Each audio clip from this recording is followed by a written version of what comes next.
It came, it saw, and it conquered. You'd think no part of the world was devoid of the AI revolution that Chat GPT is. But there are two major superpowers in the world that got defeated by the sophisticated capacities of GPT. There are multiple reasons why China and Russia have banned the chatbot in their countries. Let's break them down. The war in Ukraine. Let's start with a simple exercise and ask Chat GPT if the United States military is better than its Russian counterpart. GPT will try to dodge the question, but then ultimately, it would reveal a fact that the world already knows. The leader of NATO has a far superior military than Putin's guy. This is exactly why the war in Ukraine hasn't been as quick and decisive as Moscow had initially planned. But let's take a step further and ask ChatGPT if Vladimir Putin is a good president. The generative AI would give a few lines about why Putin's supporters like him for improving the living standard of the average Russian. But then it will take a deep dive into everything that's wrong with Putin. From his tendency to kill political opposition to rigging elections, GPT will tell you all. You see, this is why Russia has banned ChatGPT in its country. Under the strict authoritative regime, any avenue that can distort the state-sponsored misinformation campaign simply can't work.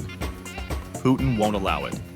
It was a coincidence that ChatGPT was released in the world, where Russian forces had waged a war on Ukraine.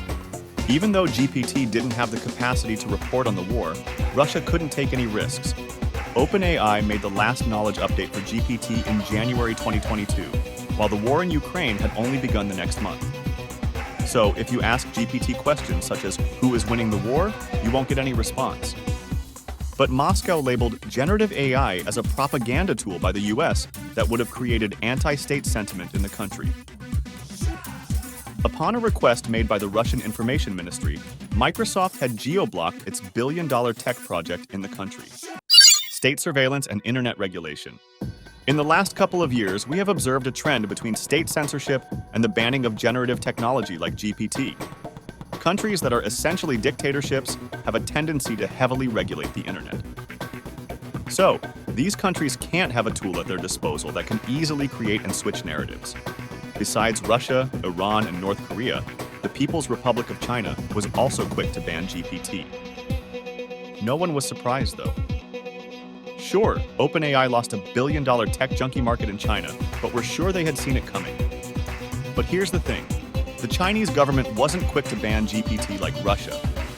Chinese users couldn't set up an account on OpenAI, but the URL itself wasn't blocked.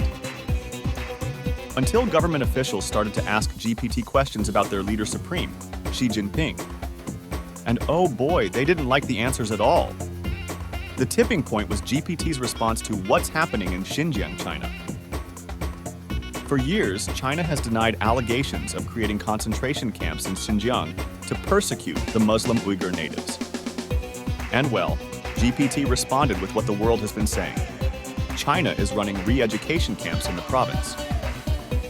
According to The Guardian, a China Daily article said that questions put to ChatGPT about Xinjiang always returned answers consistent with the political propaganda of the US government that there is a so-called genocide. The following day, the CCP banned GPT completely for violating relevant laws and regulations. The Chinese Communist Party also cited that they see GPT as a tool of Western propaganda, which isn't consistent with their traditional values. Now, the word traditional values is strategically ambiguous here. In reality, just like Russia, China was worried that its citizens would ask GPT questions that wouldn't fit the misinformation campaign that the state media maintains. For instance, if you ask GPT about the origins of the COVID-19 virus, it would cite the seafood market in Wuhan, China, as one of the possible sources of the virus. Nothing controversial about that, right?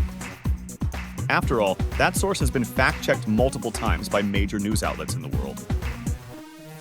Here's the thing, though.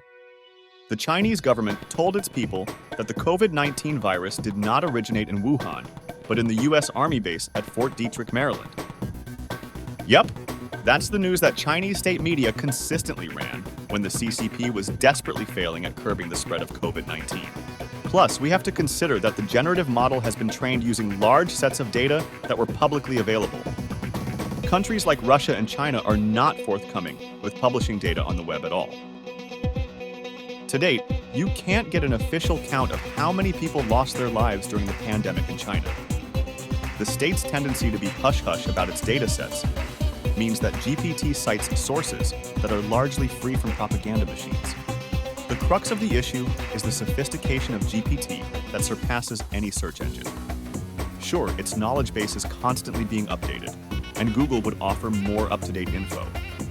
But Russian and Chinese internet users simply don't have alternatives at their disposal. What we mean is that the governments have already banned popular avenues on the internet, such as Google, Facebook, Twitter, and WhatsApp. So, of course, they weren't letting a know-it-all tech tool on the loose in their web space. Even then, people in China and Russia have been using GPT via VPN and firewall unblockers. But that's a risky business. In the past, the Chinese government had arrested and prosecuted people for enabling access to blocked websites through VPN subscriptions. Yet at the same time, tech experts want us to see the other side of the story. By banning GPT, Russia and China are killing their competition. Here's how. The AI race. As soon as GPT was released, both China and Russia began to force their major tech disruptors to produce generative AI models that were friendly in a heavily surveilled web space. It was almost like a ripple effect in the world of AI and tech. Several large tech companies in China began to work on alternatives, and within days, they had announced they had plans for creating Chat GPT rivals. Companies like Baidu, Alibaba, and JD.com are at the forefront of earning tech revenue for the country. And all of these pioneers got busy creating a gen model that would appease the government. In this rat race, JD.com emerged as a victor when it rolled out its successful chatbot Ernie in August 2023 in a wide public release. Don't bother Googling Ernie because, well, it's only available for users in China. Similarly, Russia also has its own versions of the generative models, namely GigaChat and Systema GPT. While these models are still in their testing phase and only had a very limited release, tech experts don't see them as worthy alternatives to ChatGPT. Not to mention, we don't have any deets about their training models except for some vague info on their encyclopedic capacities. The international race of creating GPT rivals is still very much on, by the way. But we doubt China or Russia are going to win any shiny trophies. And there are multiple reasons behind that. Foremost, Russia is grappling with Western sanctions that don't allow its tech startups to access sophisticated, patented AI tech, even if it pays a hefty cost for it. The country also had to exit the European Union's SWIFT payment model, which allowed its companies to interact with Western tech markets.